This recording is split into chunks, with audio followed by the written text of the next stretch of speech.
अक्षय साहब, किस तरीके से अभी चुनावी जो पूरी रणनीति तैयारी और जो जनता के बीच आप लोग जा रहे हैं, किस तरीके से ये सब कुछ चल रहा है अभी? क्योंकि एक तो गर्मी भी बहुत ज्यादा है, सियासी पारा भी बहुत आई है, चुनाव भी अब बहुत दूर नहीं है।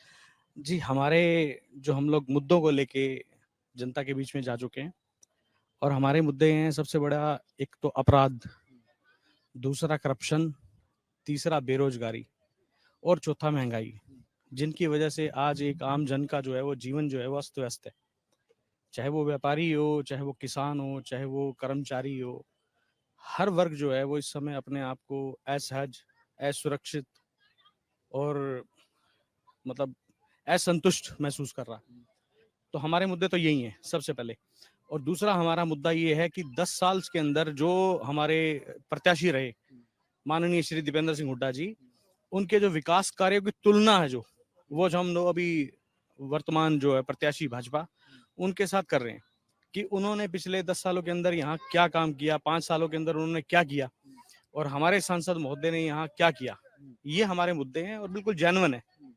तो इन मुद्दों को लेके हम लोग जनता के बीच में, जो जनता को समझ में भी आ रही है कि हाँ, ये बिल्कुल जेन्युइन मुद्दे हैं जिसके ऊपर बात होनी चाहिए, जिसके ऊपर बहस होनी चाहिए। ये हमारे मुद्दे हैं। लेकिन आप तो ये मुद्दे लेकर जनता के बीच जा रहे हैं, बीजेपी तो कह रही है कि मोदी का नाम चल रहा है, मोदी के नाम पर वोट मांग रहे हैं, कहीं कोई दिक्कत ही नहीं। ये जनाब जब 4 जून के बाद रिजल्ट्स आएंगे उसके बाद पता चलेगा कि किसका नाम चला, किसका नाम नहीं चला।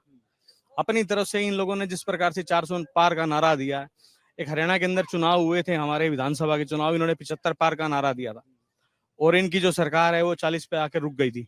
इसी प्रकार इन्होंने बहुत सारी विधानसभाओं के अंदर इस तरह से खोखले नारे दिए हैं, जो पिछले 2017 से चुनाव हुए और आज तक 2024 तक जो चुनाव हुए हैं, 1054 विधानसभाओं के अंदर जहां इन लोगों ने 1054 को ही ऐसा नारा दिया कि हम लोग 1054 जीतेंगे और इन्होंने केवल उसके अंदर 444 जो है वो विधानसभाएं जीती।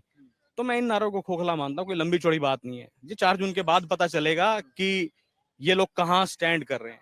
जी, उनका कहना है कि 4 जून के बाद पता चलेगा कि ये लोग यानी कि बीजेपी के जो दावे हैं वो कहाँ स्टैंड कर रहे हैं। सर, क्या परिचय दीजिए एक बार?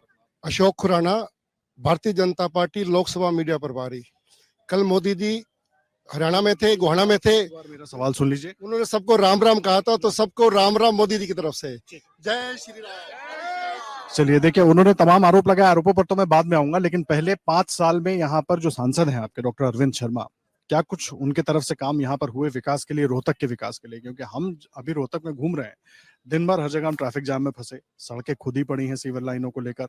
ये सब काम तो कब के होने थे, फिर इतना अटके क्यों रहे तमाम? हालांकि इसमें कुछ स्टेट सब्जेक्ट भी है, कुछ उधर भी है, लेकिन क्या स्थिति है, जरा डिटेल। देश में और प्रदेश में 10 वर्ष से भारतीय जनता पार्टी की सरकार है।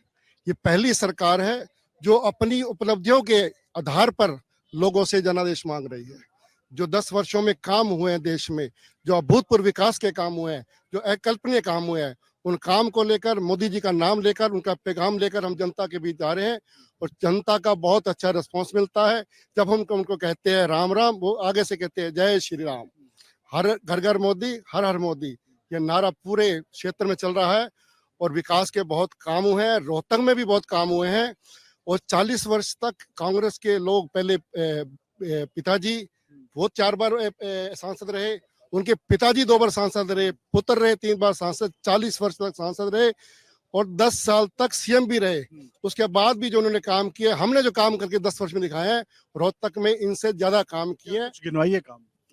152 डी यहाँ पे बना, केएमपी का काम हमने पूरा कराया, इनकी जितनी लटकी भटकी योजनाएं थी उनको पूरा करने का काम हमने किया। झज्जर से लेकर मेरठ से एक्सप्रेसवे बना, रोहतक में रोहतक से लेकर हिसार तक वाया महम नई रेलवे लाइन बिछाई गई।